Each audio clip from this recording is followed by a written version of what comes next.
하나님의 말씀 누가복음서 17장 5절부터 10절까지입니다.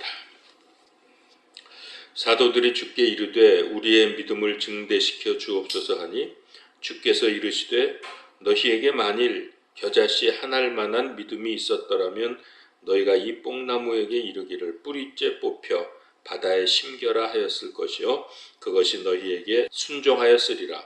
그런데 너희 중에 누구에게 밭을 갈거나 가축을 치는 종이 있으면 그가 밭에서 올 때에 그가 즉시 그에게 이르기를 와서 앉아 음식을 먹으라 하겠느냐. 도리어 그에게 이르기를 내가 저녁을 먹도록 준비하고 또 띠를 띠고 내가 먹고 마실 때까지 나를 섬기며 너는 그 뒤에 먹고 마시라 하지 아니하겠느냐. 그 종이 명령받은 일들을 했으므로 그가 종에게 감사하겠느냐. 나는 아니라고 생각하노라. 이와 같이 너희도 명령을 받은 그 모든 일들을 행한 뒤에 이르기를 우리는 무익한 종이니이다. 우리는 해야 할 우리의 의무를 하였나이다 하라 하시니라. 아멘. 시대가 믿음을 아주 많이 방해하고 오히려 믿음을 가지면 핍박을 받는 그런 시대로 이미 접어들었습니다. 이 세계적인 현상이고 이제 앞으로 성경의 말씀에 의하면은 세계는 점차로 사회주의 공산주의로 가면서 독재 체제를 구축하게 될 거라고 말씀을 합니다. 우리가 누구나 다 갖고 있는 이 스마트폰 비롯해서 컴퓨터나 이 모든 그 주변 환경이 믿음을 참으로 방해를 합니다. 그래서 이 영적으로 깨어 있고 영적인 민감함을 갖고 있지 않으면 참 믿음을 지키기가 어려운 시대가 되었다. 어제 장영애 권사님이 그 테슬라 차를 타고 다니면서 예수님 오실 때가 심히 가까웠다고 생각이 된다고 합니다. 어쩌면 자기가 살아있을 때 오실 수도 있겠다. 그렇게 급박하게 말하는 것을 들었는데 이유는 그냥 앉아만 있으면 집에서 여기까지 데려다주고 또 여기서 어디든지 원하는 대로 그냥 말만 해놓고 세팅만 해놓으면 다 데려다주는 시대, 이게 무섭다고 그렇게 말을 했습니다. 실제로 지금 시대가 그렇게 흘러가고 있습니다. 그런 면에서 우리가 이런 때에 믿음을 어떻게 지켜야 하겠느냐, 믿음이 무엇이냐, 이런 부분에 대해서 오늘 말씀을 나누고자 합니다.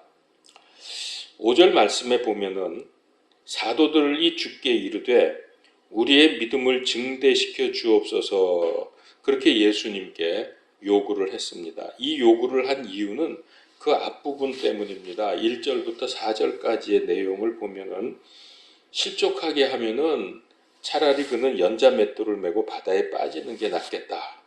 그리고 범법을 하거든 내게 하루에 7번 내게 와서 범법하고 7번 내게 와서 회개한다고 하면 너는 용서해 줘라. 이런 말씀들을 들었을 때에 사도들, 제자들의 입장에서는 도저히 예수님의 말씀대로 할 수가 없다고 생각이 된 거죠. 어떻게 사람이 그럴 수가 있느냐. 그렇게 하려면 우리의 믿음 가지고는 안 되기 때문에 사도들이 요청을 한 거예요.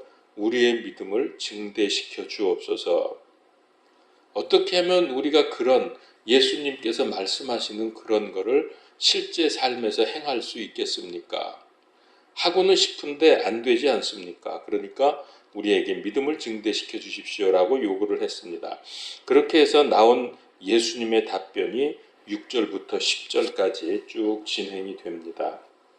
6절을 이제 보면은 주께서 이르시되 너희에게 만일 겨자씨 한 알만한 믿음이 있었더라면 너희가 이 뽕나무에게 이르기를 뿌리째 뽑혀 바다에 심겨라 했을 것이요 그것이 너희에게 순종하였으리라.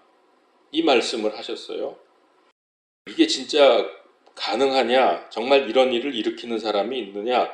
그런 말을 지금 우리가 하기 전에 물론 이거는 믿음에 관한 설명을 위한 말씀이죠.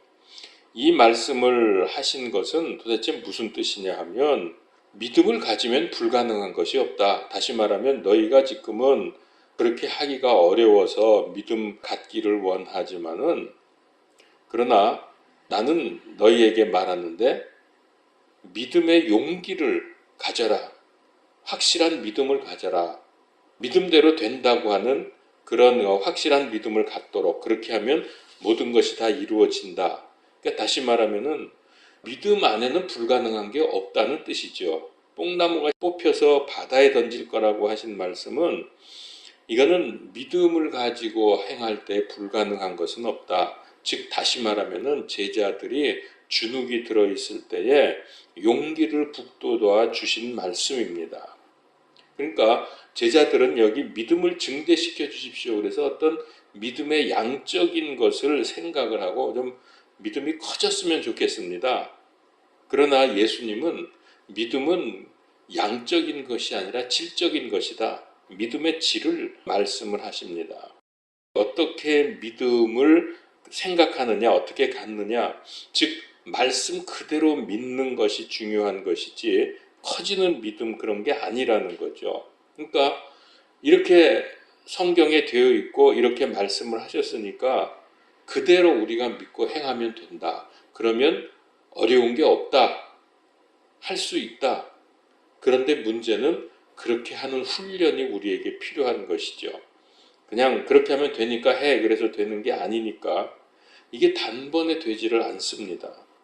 여러 번의 실수와 실패를 거듭하면서, 그러니까 업앤다운을 하면서 점차 성화되어가는 과정을 겪게 되는 것이지, 이게 한 번에 생각했다고 되는 것도 아니고, 그러니까 믿음의 질이 얼마나 중요하냐 하는 것을 우리에게 말씀을 해줍니다. 왜 이게 한 번에 안 되냐 하면, 성경의 말씀대로 우리는 본질상 진노의 자녀들이기 때문에, 그래서 이런 말씀을 성취하기 위해서 우리는 영적 생활을 해야 되고, 그게 이제 성화되어가는 과정입니다. 구원받기는 어떤 면에서 쉽습니다. 확실하게 믿으면 됩니다. 예수 그리스도를 확실하게 믿으면 되는데, 믿음 생활 자체는 쉽지 않다는 것을 우리는 생각을 하고, 이것을 위해서 영적 생활을 지속해야 한다는 거죠. 말씀 생활과 기도 생활, 또 찬송 생활, 이런 것들입니다. 근데 여기서 조심해야 될 건 어떤 신념이나 의지가 아니라고 하는 겁니다. 어떤 신념을 내가 확실히 가졌다, 내가 의지가 분명하다고 해서 그게 믿음이 아니라 그건 내가 중심이 되는 거죠. 내 신념, 내 의지가 되기 때문에 그건 믿음이라고 할 수가 없습니다. 믿음을 한마디로 표현하면은 하나님과 올바른 관계를 맺는 것. 관계가 올바라질 때 그게 믿음입니다. 하나님은 전지전능하셔서 불가능한 게 없기 때문에 우리가 하나님과 올바른 관계를 맺고 그분 안에 우리가 들어간다면, 그분과 함께 한다면 우리도 그와 같은 하나님의 능력을 누릴 수 있는 거죠. 그래서 이 겨자씨만한 믿음이 있다면 뽕나무에게 이르기를 뿌리째 뽑혀 바다에 심겨라 해도 그것이 순종했을 거다 하는 말씀이 바로 그런 뜻입니다. 하나님과 올바른 관계를 맺어야 합니다. 그것이 영적 생활이죠. 구약의 말씀은 핵심이 메시아가 오셔서 우리에게 구원의 길을 열어주실 거라고 하는 말씀인데, 그 말씀을 성취하기 위해서 예수님께서 오셔서 십자가에서 죽으시고 부활하셨습니다. 이것을 믿는 믿음이 기본이고 전부이고 완성입니다. 이 사실이 정말로 믿어지면 믿음의 역사가 일어나는 거죠. 자, 이와 관련해서 믿음은 그러면 좀 더 구체적으로 어떤 것이냐를 주님이 설명하셨는데, 7절에서 10절을 보면은 순종과 겸손이라고 말씀을 하신 겁니다. 종이 수고를 하고 하루 종일 밭에 나가서 일하고 수고하고 집에 왔는데, 집에 와서 그 종이 수종을 드는 예를 들으신 거죠. 그렇게 했을 때에 종이 내가 하루 종일 밖에서 수고하고 중노동을 했는데 더 이상은 힘들어서 못합니다. 좀 쉬게 해주십시오. 그렇게 할 수 없다는 거죠. 힘들어도 해야 된다는 겁니다. 그러니까 이게 바로 순종의 요구이죠. 아무리 내가 내 생각에 그거는 불가능합니다. 그게 가능하지 않습니다라고 말을 해도 그거는 우리 생각일 뿐이고 주님이 하라면 하나님께서 하라면 우리는 순종을 해야 된다. 이것을 이 믿음을 요구하시는 겁니다. 성경에 다른 데 보면은 너희는 마음을 다하고 뜻을 다하고 생각을 다하여 주 너의 하나님을 사랑하라고 말씀하셨습니다. 그러니까 아직 죽지 않았기 때문에 아무리 힘들어도 할 수 있다는 거죠. 힘을 다해서 하라고 했기 때문에. 그래서 믿음은 어떻게 나타나느냐? 이 말씀을 보면은 철저한 봉사와 헌신으로 순종하는 것, 이것이 믿음입니다. 근데 여기서 그 믿음을 또 이제 뭐라고 말씀하셨나 하면은 10절에 보니까 행함이 있는 믿음을 말씀하십니다. 이와 같이 너희도 명령을 받은 그 모든 일을 행한 뒤에 행하라 그랬어요. 행하지 않으면 그건 믿음의 순종이 아니고 믿음도 아니죠. 그래서 행한 뒤에 그 다음에 이르기를 우리는 뭐라고 해야 되느냐? 이만큼 했으니까 잘한 거 아닙니까? 좀 상을 주셔야 되지 않습니까? 라고 말할 것이 아니라 우리는 무익한 종입니다. 우리는 해야 할 우리의 의무를 했을 뿐입니다. 라고 말을 하라는 거죠. 그렇게 생각을 하라는 거죠. 그때에 우리의 믿음의 질이 확 올라가는 거예요. 정말로 그렇게 했을 때, 그런 마음을 가졌을 때에. 그래서 10절의 전반부는 행하는 믿음, 행위가 있는 믿음을 말씀하시고, 그리고 후반부에서는 그 행함에 따른 믿음의 행동을 어떻게 고백할 거냐? 그래도 저는 무익한 종입니다. 의무를 했을 뿐입니다. 라고 해야 된다는 거죠. 그래서 행함과 고백, 이것이 올바르게 됐을 때에 하나님과의 관계가 올바로 되고 그것이 질적으로 우수한 믿음인 것을 우리 주님께서 말씀을 하신 겁니다. 그래서 순종과 봉사와 헌신, 이것은 우리의 의무입니다. 이것을 할 때에 믿음이 올바로 세워지는 것이고 하나님과 관계가 바르게 되는 것입니다. 근데 우리가 이렇게 할 수밖에 없는 이유, 좀 과한 거 아니냐? 좀 너무 심한 거 아니냐라고 생각할 수 있어요. 이 믿음이 좀 없으면. 그러나 우리는 이렇게 할 수밖에 없는 이유가 있습니다. 왜냐하면 한마디로 하나님께 빚진 것이 너무나 엄청나기 때문입니다. 너무나 엄청나요. 우리는 하나님을 반역하고 떠났습니다. 그리고 무수한 죄들을 짓습니다. 그래서 반드시 멸망을 당할 수밖에 없는 것이고 이것이 영원한 죽음, 즉 고통의 죽음을 당해야 되는 우리들의 운명이죠.